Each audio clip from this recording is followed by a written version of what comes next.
بہت سے جانور ہیں جو اپنا رزق اٹھائے نہیں پھرتے، خدا ہی ان کو رزق دیتا ہے اور تم کو بھی، اور وہ سننے والا اور جاننے والا ہے۔ اور اگر ان سے پوچھو کہ آسمانوں اور زمین کو کس نے پیدا کیا اور سورج اور چاند کو کس نے تمہارے زیر فرمان کیا، تو کہہ دیں گے خدا نے۔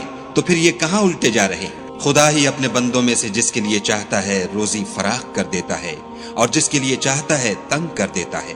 بے شک خدا ہر چیز سے واقف ہے۔ اور اگر تم ان سے پوچھو کہ آسمان سے پانی کس نے برسایا، پھر اس سے زمین کو اس کے مرنے کے بعد کس نے زندہ کیا، تو کہہ دیں گے کہ خدا نے۔ کہہ دو کہ خدا کا شکر ہے، لیکن ان میں اکثر نہیں سمجھتے۔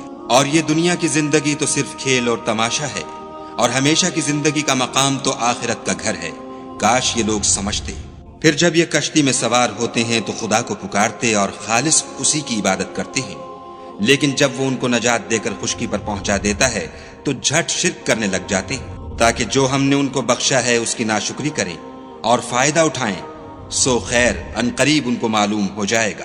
کیا انہوں نے نہیں دیکھا کہ ہم نے حرم کو مقام امن بنایا ہے اور لوگ ان کے گرد و نواح سے اچک لیے جاتے ہیں؟